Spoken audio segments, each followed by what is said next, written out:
Hello and welcome to the Journal. I'm Steve Kendall. When it comes to the U.S. economy, two elements seem to be at the top of the news cycle: inflation and the ability of businesses to find enough employees. Joining us to talk about the economy and what's going on with our economy is Dr. Peter G. VanderHart, Professor and Chair of the Department of Economics at Bowling Green State University. Dr. VanderHart, thanks for being with us here on Journal. Well, thank you. Thanks for inviting me. Yeah, now inflation is something that we haven't seen to the extent that we're seeing it right now. Kind of give us inflation 101. What is inflation in the classic sense? And then we can talk more about how this inflation cycle looks or doesn't look like other ones we've had. So what is inflation in the classic definition in economics? Sure. The classic definition of inflation is usually related to the consumer price index. That's the main thing that gets the headlines. And that's a basket of goods designed to be sort of the average components that a urban family of four is the classic version of it. That basket, how much that basket of goods costs. Mm-hmm. And so it's composed of, rental and other housing, and medical care and food and lots of things in there. And that index increases over time generally. Mm-hmm. And lately it's been increasing.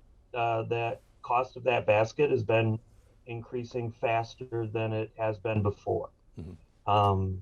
And so historically, for a long time, 20, 30 years, it was inflation was, modest, 2 or 3%. And lately it's been more like 7 or 8%. And so it's that's why people are upset, mm-hmm. I would say. Yeah, because those of us who were probably old enough to remember when this goes back to President Ford, and inflation was a problem in the mid-'70s and the late '70s, but it's been probably that long since we've really seen any cycle like this. Now, when we see inflation do what it's doing right now, what typically are the causes? Historically, what causes that cost of living index that you kind of described? Why are we suddenly seeing what used to be maybe a 2 or 3% annual increase in inflation suddenly become 7 or 8%? Yeah, well, the classic phrase to describe the cause of inflation is that it's too much money chasing too few goods. Okay. And so back in the 70s, the central bank, the Federal Reserve, tried to have a policy where they increased the money supply to stimulate the economy. Mm-hmm. And that does work in the short run. Right. But in the long run, if you stimulate too much, you get inflation. This time is a little bit different policy-wise. I think it's has something to do with the fiscal policy, all the stimulus checks mm-hmm. going out to everyone, and also the aftermath of the financial crisis. Those two things, I think, provide the too much money part of it, and then supply chain issues, whether it's cargo ships off the coast of California or domestic producers not being able to find laborers, that caused the too few goods facet of the inflation. And so it is a little bit different than from the 70s that you and I remember. That was more general. All prices were increasing approximately the same rate. And now it seems a little more concentrated in certain areas. So it's still inflation, but it's different this time. Yeah. Now, what are some of the areas this time that are kind of sort of outliers compared to just being a general inflationary cycle across all goods? What are the things that are really driving this then? Yeah, the thing that consumers see the most, because you drive by it every day, is gasoline prices. Right. And those are up substantially over the last year. And, pretty much all energy prices have gone up, especially fossil fuel prices. Also, and this is more of a supply chain issue, new cars, and then it trickled into used cars. Right. And so a lot of things that people experience every day. Gasoline, and maybe not every day do you buy a car, but Mhm. um, typically that's a regular expense. Right.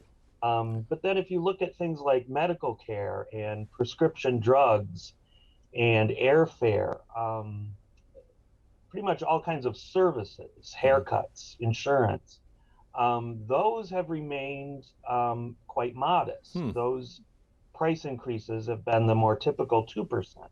Ah. Um, Mhm. Yeah, because in years past, we always talked about medical costs were moving way above the typical inflationary cost of living cycle percentage-wise.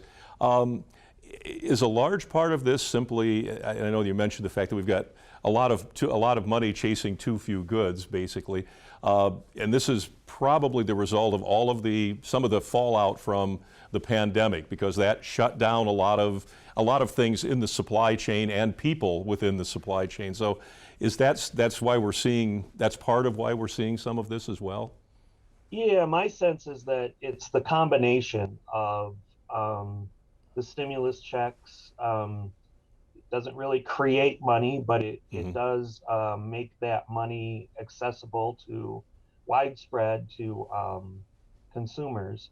But then also certain industries are affected more dramatically by the pandemic, and they just don't work as well. Meat packing is an example. You have to stand close to each other and shout over machinery, and Yeah, yeah, that is not a great thing to do during a pandemic. right, yeah. And just more generally, I think a lot of optional workers sat on the sidelines Hmm. because of the stimulus checks and because they were scared of the pandemic. And with the stimulus, they could sort of take an extended break. Hmm. And if you look at labor force participation, it's down 2 or 3% from the pre-pandemic, which doesn't sound like a lot, but if you think about all the workers in the United States, 2% of them is quite That's substantial. And right. so um, that gives us the too few goods part of the equation. Yeah. Now, when we come back, I'd like to talk a little bit more about government policy and how things have, over the years, how governments try to invest. You talked about the fact that the effort usually is to put money in the economy to stimulate the economy.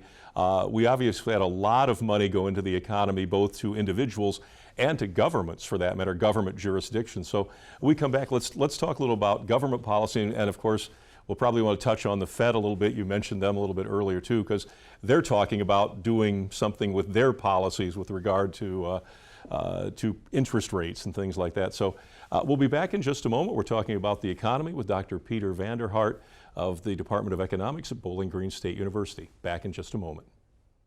Thank you for staying with us on The Journal. Our guest is Dr. Peter VanderHart, the professor and chair of the Department of Economics at Bowling Green State University in the Schmidhorst College of Business.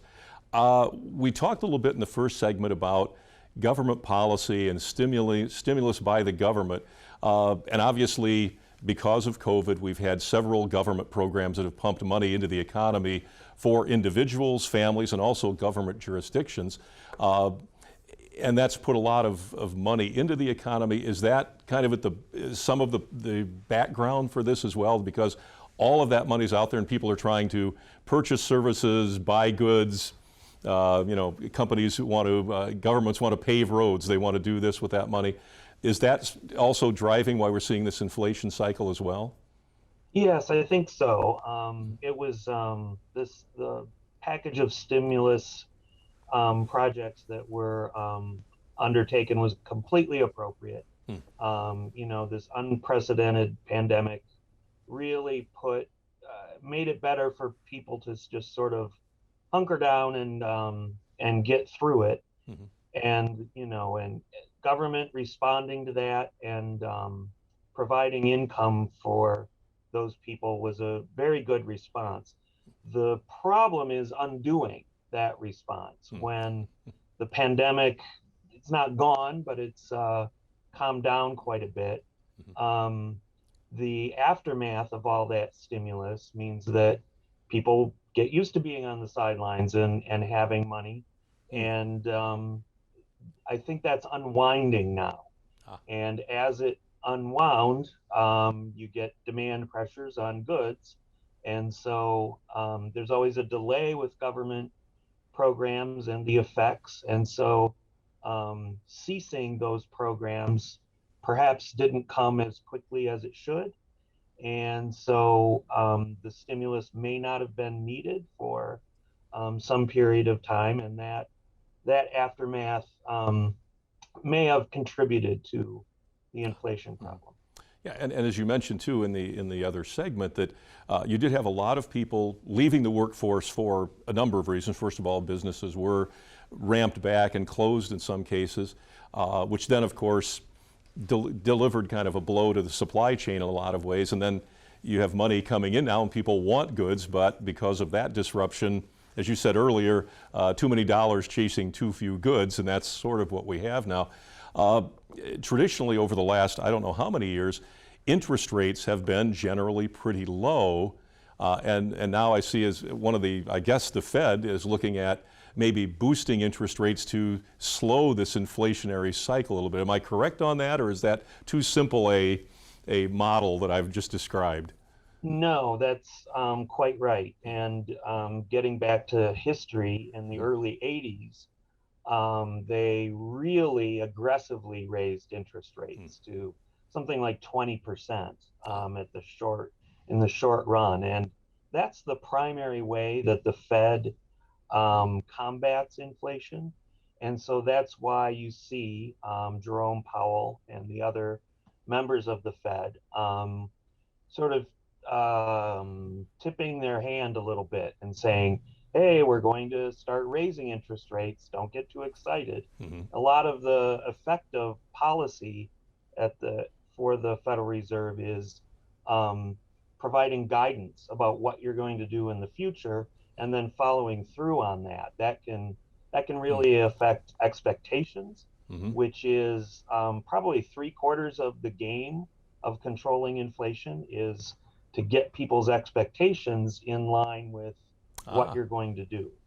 And they try, but I think it might be out of the bag at this point that people are sort of thinking that the inflation is going to be high for a while. And once they start thinking that, then it's almost a self-fulfilling prophecy. But you're right. The primary way to control inflation is restricting the money supply, and the most effective way to do that by the Federal Reserve is to raise short-term interest rates. That cools off the economy, especially parts of the economy that are related to borrowing, so capital expenditure and consumer debt. And once those get tapped down, then the thinking goes, prices will not increase as fast. We'll be back to the targeted 2 or 3%. Yeah. And one of the things that you've noticed too, at least maybe, I'm trying to remember now, it's probably been more than several months ago, the housing market, when the pandemic sort of relaxed a little bit, suddenly houses it seems if you put them on the market, they sold that afternoon.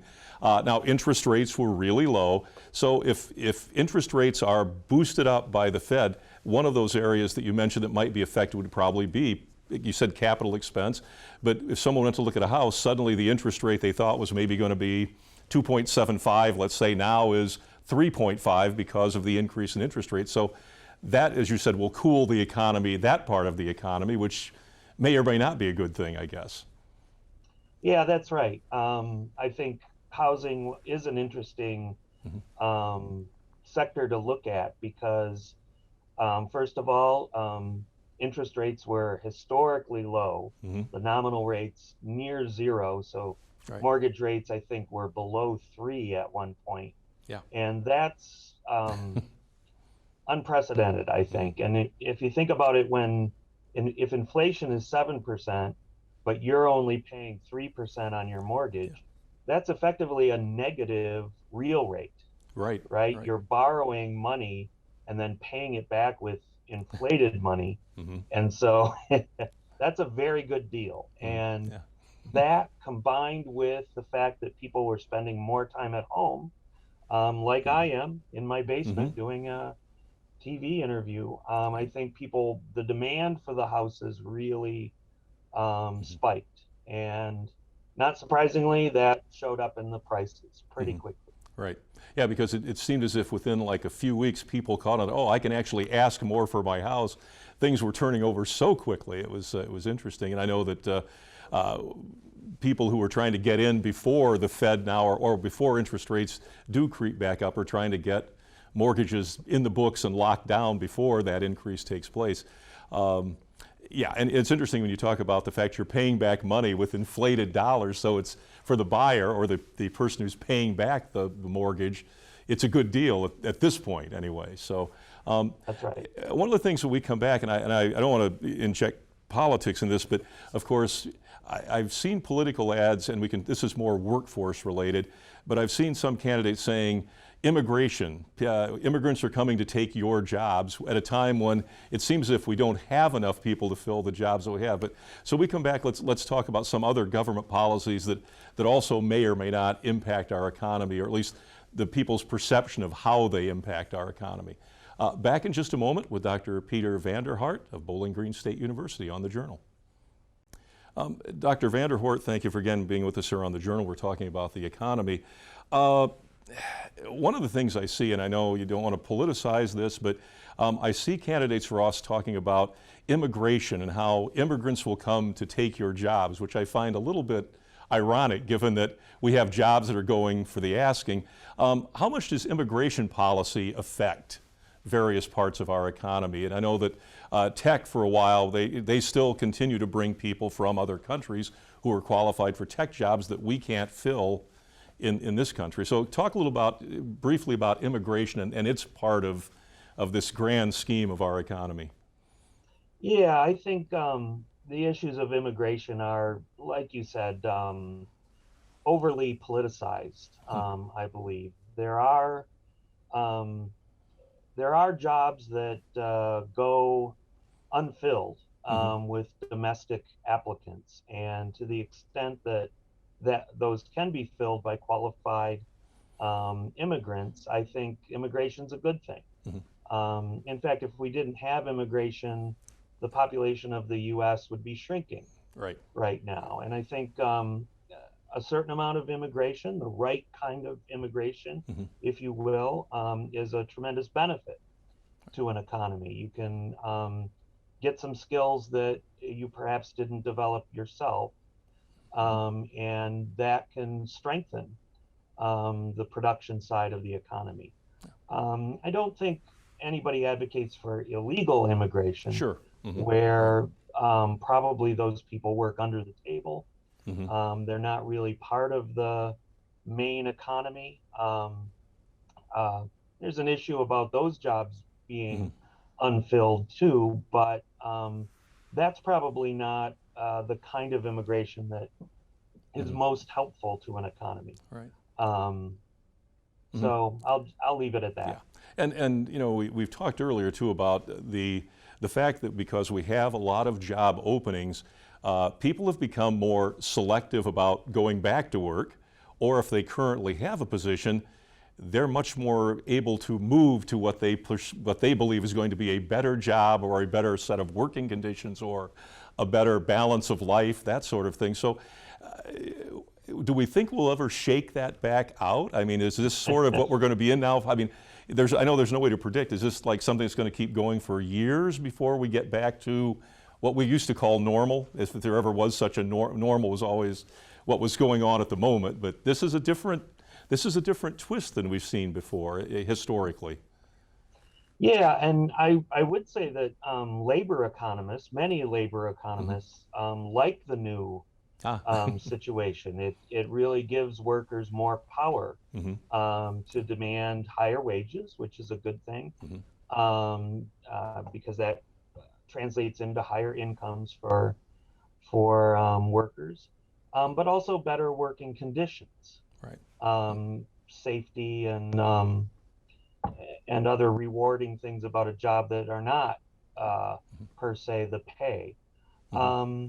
I would guess that the labor market will return to something like it was previously as the supply chain issues shake out, as the aftermath of the stimulus goes away. I would think that most jobs would return to, I don't want to call it normal, but Right. what it was previously. Right. It has given an opportunity for people to consider what they get out of a job. And so to that extent, it might maybe permanent isn't the right word, but for a while change the way people think about work. And I don't think that's necessarily a bad thing. Um, you know, thinking about what you get out of your occupation is probably being mindful about that stuff is probably a good thing for society. Right, because I know anecdotally I've heard people say, I've worked in a service job and I don't see, they've examined that and said, this isn't really what I want to be doing for the next 5 years, where maybe before this, they would not have thought that way about it, but they're saying, well, maybe I don't have to do this for the next 5 years. Maybe there's something better out there, and I can make that move now because people are looking for employees. So you're right, it has empowered the labor force in an interesting way. Talking about labor force and labor needs, obviously the state of Ohio has attracted this huge investment by Intel down in central Ohio. $2 billion of state money or various packages of government money going as part of the incentive package for that. That will attract or will provide a lot of jobs both in the construction stage, but then once that Intel facility, and it's a massive facility, probably going to be one of the largest chip manufacturing facilities in the world, if not the largest. How is that going to affect the labor economy in Ohio? Because we won't probably be able to fill all of those Intel jobs with Ohioans, correct? So we're hoping or assuming people will come in from outside the state to some degree. That's right. Excuse me. I gather that Intel has partnered with OSU and Columbus State to sort of develop the local workforce, which is a good thing. It's a good thing if they can hire people that are from the area, but I don't think they're going to restrict their job, their employee search to just people from Ohio. If someone from Arkansas applies and they're the best candidate and are willing to move if they need to move, then they'll accept them. And so I think it'll be a combination of homegrown employees and especially the more skilled ones probably will be imported, if you will, from other states, maybe other countries. Yeah, and in the state of Ohio, and as we talked about the fact that the labor force is becoming more mobile and more eager, or at least more adjusted to moving, the assumption would be, I guess, too, that you're going to pull jobs from people who are working in similar fields in Ohio, might be attracted to go work at the Intel facility, which then creates a job opening in Columbus or Toledo or Cincinnati or Athens or wherever they might currently be. So I guess in a way that will, in some ways, could grow the state's population. You talked about immigration being the reason why the United States continues to grow in population versus the people that are already here. So in a way, maybe Ohio will gain some population back because of that. More people will be coming here to fill positions, and obviously Intel is a high tech, the kind of economy, the kind of facility that we've always wanted to get to supplement the current industries we have. So how will that be handled in terms of moving people from other positions? If I'm living here and I decide, you know what, I wouldn't mind living in Licking County and working for Intel, so I'm leaving my job in Toledo to do that. It then puts pressure on those local economies like Toledo to fill the position. So that's a challenge probably as well. It does, but I don't think it's going to be dramatic. I don't want to quite describe it as anecdotal, but when you leave your job to go to Licking County, that's an opportunity for somebody else too. Who says, hey, Bowling Green's hiring. And I don't want to dismiss 3,000 jobs, but it's a relatively small number compared to the statewide employment or the national employment. So it is a positive effect, but the the effects will be diffuse enough that I don't think there's going to be a huge shortage or a huge disruption all at once. It'll be noticeable, but not as our economy is very flexible, and I think it will adapt to those changes, and mostly for the good, I would say. Yeah. Yeah, so there won't be this, as you used to say, that large sucking sound going down to Columbus of all your tax dollars or whatever. So, okay. And just as we've got just a moment or two here, if I'm an individual and I look at inflation, is there anything I should or shouldn't do to help it level itself off, or I just ride through this and do what I need to do, just live my life, and it will all eventually level itself back out? Or is there something I should look at as an individual and say, well, maybe I shouldn't spend that money right now, or maybe I should spend that money? Is there anything like that you can get so micro that it makes any difference in that regard? I don't think so. I wouldn't advise anyone to try and try to do their duty to fight inflation. If you think back to, you mentioned Gerald Ford and the whip inflation now, yes, campaign. That didn't work at all, right? Individuals, first of all, they're just going to do what they want, and chiding them to sort of help fight inflation, I don't think is a very effective policy. Okay. I think ultimately the Federal Reserve will get a handle on this, whether they're just guiding expectations or actually, raising interest rates substantially.